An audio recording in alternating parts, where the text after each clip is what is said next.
Bersama saya Azlin Arif dalam rentasan berita edisi 1370.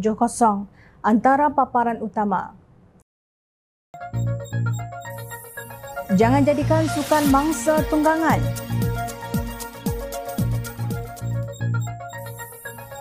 DAP tiada tandingan dengan gerakan. Jangan asyik berkokok, ekor bergelumang tahi. Inikah punca Azam Baki dilantik semula?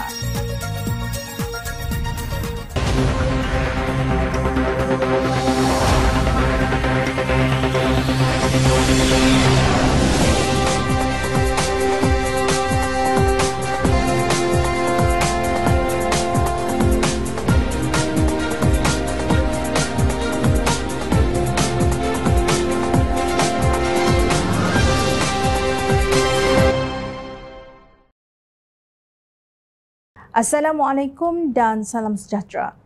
Menteri Belia dan Sukan Hanayo dan timbalannya Adam Adli diminta memohon maaf secara terbuka kepada semua peminat sukan tanah air berikutan prestasi terburuk dipamerkan kontijen Malaysia dalam sejarah Sukan C. Pada Sukan C Kemboja 2023 yang tamat semalam, kontijen negara menduduki tempat ketujuh dan gagal mencapai sasaran 40 pingat emas yang ditetapkan. Ketua Dewan Pemuda PAS Ahmad Fadil Syahri berkata selaku peneraju di Kementerian Belia dan Sukan, KBS Hana wajib melaksanakan postmortem dan bukan hanya menyalahkan atlet Malaysia yang terpaksa berjuang di bawah keadaan serba kekurangan disebabkan kegagalan master plan KBS.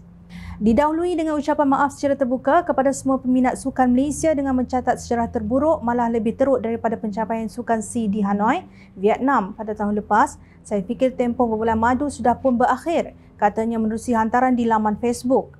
Sebagai respon, Hanayo berkata Fadli sepatutnya bertanya kepada Datuk Seri Syahidan Kasim dan bertanya pendapat ahli Parlimen Arab itu sebelum buka mulut mengenai pencapaian kontijen Sukan C negara.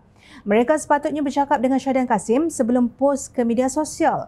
Mereka sepatutnya tanya Datuk Seri Syahidan apa pendapat beliau mengenai Sukan C sebelum PAS buka mulut, katanya dalam satu kenyataan di Petik Media. Selain itu, beberapa pimpinan PAS dilihat turut mempolitikkan situasi kemerosotan pencapaian barisan atlet negara. Antaranya bekas ahli jawatankuasa Dewan Ulama PAS Pusat Ahmad Dusuki Abdul Rani yang menyindir dengan mengucapkan tahniah kepada Menteri dan Timbalan Menteri Belia dan Sukan serta seluruh para penyokong kerajaan Madani. Bahkan bekas calon PAS untuk PRU ke-14 itu mengaitkan prestasi tersebut dengan pilihan raya negeri PRN yang bakal berlangsung tidak lama lagi. Kejayaan pencapaian ini akan dikenang sebagai ingatan yang terbawa-bawa sehingga PRN, katanya. Pelik, ahli politik seharusnya punya semangat untuk membina rakyat, negeri dan negara, bukannya sekadar terlolong-lolong mencari publicity. Esko Sukan dan Kesihatan Pemuda Amanah Nasional Dr. Muhammad Nasruddin Naharuddin berkata, walaupun edisi ini mencatat prestasi terburuk agak janggal apabila PAS mendesak Menteri dan Timbalan Menteri Belia dan Sukan yang tidak sampai 6 bulan berada di kementerian untuk bertanggungjawab dan memohon maaf.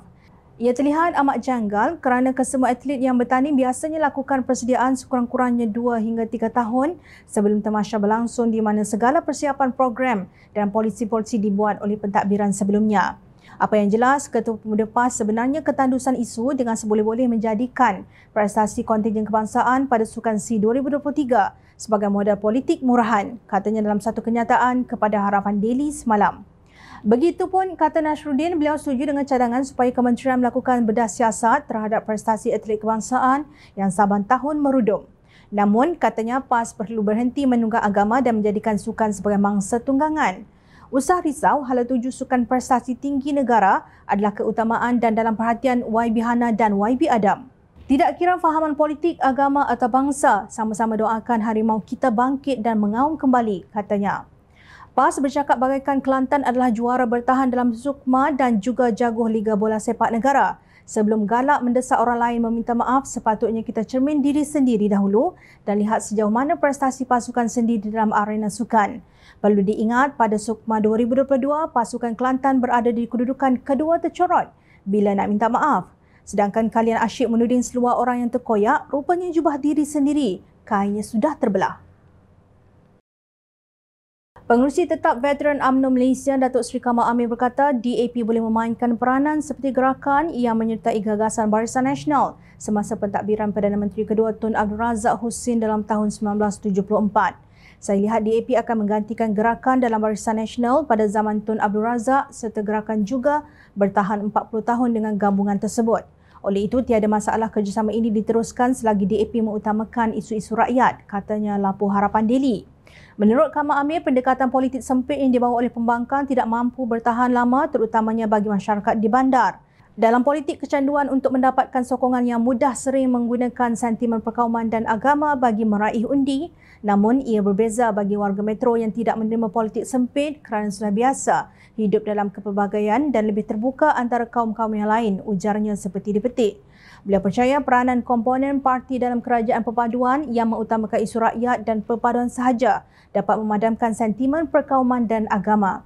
Hanya apabila kerajaan madani mampu menangani masalah rakyat dengan meningkatkan keupayaan ekonomi negara dan mewujudkan peluang pekerjaan, rakyat akan menyokong kerajaan perpaduan ini. Ia secara tidak langsung dapat memadamkan politik sempit yang dimainkan oleh pembangkang begitu sahaja, tegasnya. DAP ganti gerakan. Sebenarnya sudah lama DAP mengganti gerakan sejak berjaya menewaskan Barisan Nasional dalam pilihan raya umum Malaysia 2008 pada 8 Mac 2008. Sejak itu, gerakan mencuba untuk merampas semula Pulau Pinang tetapi gagal. Pada tahun 2018, gerakan keluar dari Barisan Nasional apabila gabungan itu kalah dalam pilihan raya umum. Parti tersebut menunjukkan ketidaksetiaannya kepada Barisan Nasional apabila menyertai Perikatan Nasional dalam bulan Februari 2021. Tindakan gerakan itu dilakukan selepas bersatu bersama PAS membentuk Perikatan Nasional apabila menjadi kerajaan menerusi tebuk atap. Berbeza dengan gerakan, DAP tidak mengkhianati rakan seperjuangannya walaupun mereka tidak memenangi pilihan raya. Tetapi parti yang mencabar Kanun Jenayah Syariah 11 Kelantan 1993 kurungan pindaan 2015 atau hudud sehingga ke Mahkamah Persekutuan ialah gerakan. Pengerusi Biro Undang-Undang Pemuda Gerakan Kebangsaan dan Penyelaras Pasukan Undang-Undang Gerakan ketika itu, Chai Koting berkata parti itu telah memfailkan permohonan tersebut di Mahkamah Persekutuan pada 8 Mei 2015. Cabaran itu berakhir apabila Mahkamah Persekutuan menolak permohonan gerakan pada 20 Oktober 2015. Hari ini, gerombolan yang mencabar hudud Kelantan ini menjadi kawan kepada PAS yang kononnya mempertahankan Islam dan Bersatu yang mengaku memperjuangkan kepentingan Melayu. Malah berkali-kali Presiden PAS Tan Sri Abdul Hadi Awang berkata PAS bekerjasama dengan Bersatu atas nama perpaduan umat Islam dan masyarakat majmuk melalui Perikatan Nasional. PAS menolak PKR dan parti-parti liberal yang bekerjasama dengan DAP termasuk kalangan UMNO yang meninggalkan asas perjuangannya untuk membela agama, bangsa dan tanah air semata-mata kerana ingin mengejar jawatan, harta dan kepentingan diri. PAS bekerjasama dengan semua parti dan NGO yang berbeza pendekatan dan lapangan tanpa menolak prinsip dan konsep Islam yang nyata, kata Abdul Hadi dalam tulisannya di Harakah Daily pada 12 Mei lalu.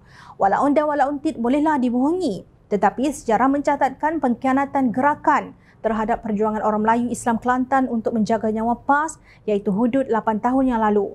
Cepatnya pemimpin PAS rubah. Hakikatnya dalam semua segi DAP tiada tandingan dengan gerakan yang hari ini hidup segan, mati tak mahu. Sejak kebelakangan ini, Perikatan Nasional PN asyik dengan gimik untuk mengumumkan kemasukan Tan Sri Anwar Musa dan Khairi Jamaluddin termasuk lebih 10 bekas pimpinan UMNO dalam PAS selain gabungan itu turut mempertimbangkan mereka untuk bertanding menjelang PRN. Timbalan Setiausaha Agung PN Datuk Seri Taqiyuddin Hassan juga menyatakan bekas Ketua Pemuda UMNO Khairi Jamaluddin pula menunjukkan minat menyertai Bersatu. Katanya pengumuman penerimaan keahlian tokoh politik berkenaan dalam PAS dijangka akan dibuat penghujung bulan ini. Saya mengesahkan borang permohonan beberapa tokoh besar itu telah siap. Kita tunggu masa untuk membuat pengumuman sahaja. InsyaAllah akhir bulan ini. Saya boleh mengesahkan Tan Sri Anwar Musa sudah isi borang untuk menyertai PAS dan kita akan buat pengumuman dalam waktu terdekat dan bersama rakan-rakan lain dalam UMNO, katanya menurut Astro Awani semalam. Tentu anda masih ingat pada 26 Januari lalu bekas Ketua Pemuda UMNO Khairi Jamaluddin pernah membuat kenyataan kepada Berita Harian ketika diminta mengulas pelawaan naib Presiden PAS Datuk Seri Dr. Ahmad Samsuri Mokhtar untuk bekas Menteri Kesihatan itu menyertai mana-mana parti dalam komponen PN. Saya ucap terima kasih atas pelawaan PAS untuk sertai Perikatan Nasional, tetapi saya masih setia sebagai ahli biasa UMNO, katanya. Sambil mengucapkan terima kasih atas pelawaan itu, bekas ahli Parlimen Rembau itu menegaskan akan terus kekal dengan UMNO ketika itu. Seminggu kemudian iaitu pada 7 Februari, Ketua Pengarah Pilihan Raya PAS Pusat Datuk Seri Muhammad Sanusi Maknor menzahirkan harapan agar ura-ura bekas ahli Parlimen Rembau itu akan menyertai Perikatan Nasional selepas dipecat daripada UMNO menjadi kenyataan. Menurut beliau, seperti dipetik Asrul Awani, penyertaan personaliti politik itu akan memberikan kesan positif dan kekuatan kepada PN terutama menjelang pilihan raya negeri di 6 negeri dalam masa terdekat. Melalui sinar harian 25 Mac pula, sekali lagi Sanusi yang seperti orang gila bayang berkata, setakat ini belum ada pengesahan KJ akan menyertai parti berkenaan. Itu hanya spekulasi lagi, tapi insya-Allah kalau beliau masuk PN, ia satu kelebihan untuk kita. Katanya ringkas ketika diminta mengulas mengenai kabar angin bahawa Khairi akan menyertai PN selepas dipecat daripada UMNO baru-baru ini. Dan kemarin Pengerusi Perikatan Nasional Tan Sri Mahyadin Mat Yassin menjelaskan beliau yang sebenarnya mempelau KJ untuk menyertai gabungan itu dan bukan sebaliknya. Menurutnya, selepas dipecat daripada UMNO, KJ ketika di bawah pentadbirannya pernah menemuinya dan berbincang mengenai hala tuju politik. Bagi saya, semua orang akan mengharapkan Khairi akan menyertai PN. Dia dah jumpa saya lama dahulu, iaitu selepas sahaja dia dipecat daripada UMNO. Dia minta jumpa dan saya jumpa dia. Kami berbincang secara terbuka hala tuju dia. Harapan parti kita. Dia adalah seorang tokoh politik muda yang berkaliber. Sebenarnya dia tidak mohon nak masuk. Saya tawar dia menyertai PN. Katanya ketika ditanya mengenai desas-desus, mengatakan Khairi bakal menyertai PN seperti dipetik Malaysia Post. Mahyadin menegaskan tawarannya kepada Khairi masih terbuka lagi dan beliau ada bertanya mengenainya dalam pertemuan mereka baru-baru ini. Harapan kami dalam bersatu, beliau menyertai kita dan membantu kita bagi membina kekuatan parti kita kerana saya fikir semua orang dah tahu apa yang dah jadi dengan UMNO ini yang hampir hancur lebur. Rumah UMNO dah jadi sarang DAP. Ini mungkin menghancurkan harapan sebahagian besar ahli-ahli UMNO, katanya. Selamat maju jaya buat Perikatan Nasional dalam menagih kasih dan cinta sang jejaka bernama KJ ini. Cuma terfikir juga, adakah selama ini PN tidak mempunyai figura politik yang berkarisma atau hanya sekadar memiliki Sanusi, Faizal Azumu, Wan Saiful dan beberapa ketua YB derhaka kepada UMNO untuk menjadi ayam berak kapur dalam Perikatan Nasional sehingga kelihatannya beria menagih cinta orang. Percayalah, jika benar sekalipun penyertaan KJ ke dalam PN, ia bukanlah satu ledakan besar yang mampu menggugat kedudukan kerajaan perpaduan. Jadi janganlah asyik berkokok tetapi ekor bergelumang tahi.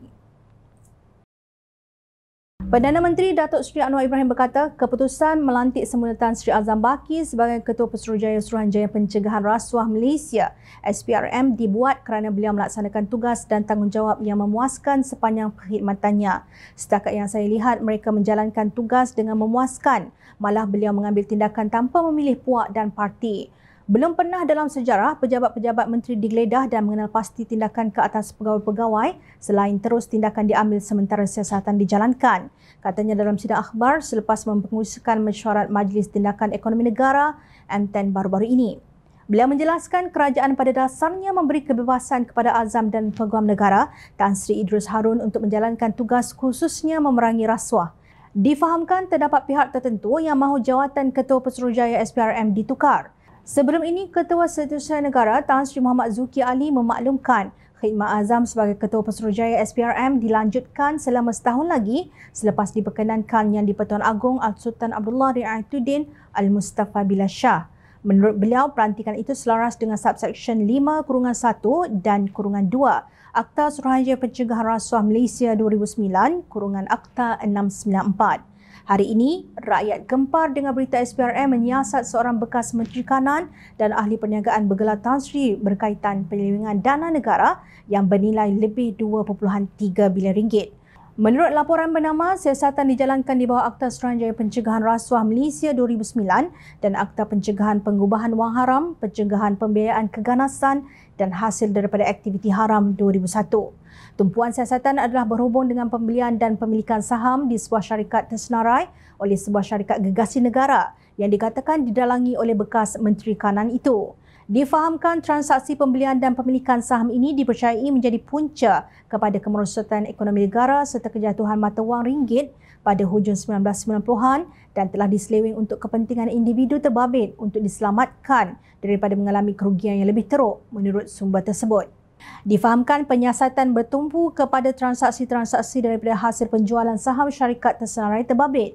pemilikan aset-aset berharga yang dimiliki ahli perniagaan dan bekas Menteri Kanan itu serta ahli keluarga mereka yang dianggarkan bernilai berbilion ringgit di dalam dan luar negara. SPRM juga telah merakam keterangan kira-kira 14 saksi dalam tempoh beberapa minggu lalu berhubung penyiasatan ini, termasuk keterangan daripada tokoh ahli perniagaan dan bekas Menteri Kanan tersebut berkaitan dengan dokumen-dokumen sulit yang didedahkan oleh Pandora Papers, kata sumber berkenaan. Azam Baki dilaporkan mengesahkan perkara tersebut dan menjelaskan siasatan bertumpu pada Seksyen 23 Akta SPRM 2009 berhubung kesalahan salah guna kuasa untuk mendapat suapan dan kesalahan pengubahan wang haram di bawah Seksyen 4-1 Amla TFPUAA 2001. Jom channel percaya kepada kebijaksanaan Anwar mengekalkan Azam Baki hari ini agar dapat meneruskan tugasnya yang sukar. Beliau harus membuktikan bahawa dirinya merupakan seorang yang bertanggungjawab bagi menghakis sejarah gelapnya sendiri berhubung isu saham yang dimilikinya. Semoga beliau berjaya menjejaki money trail pihak yang disiasat agar keadilan demi rakyat dapat ditegakkan. Itulah kerja Azam Baki hari ini yang tiada siapa patut iri hati. Ingat, rakyat sentiasa memerhati. Teruskan bersama kami di Jom Channel untuk mendapatkan berita politik tanah air. Saya Azlin Arif, terima kasih. Assalamualaikum dan salam sejahtera.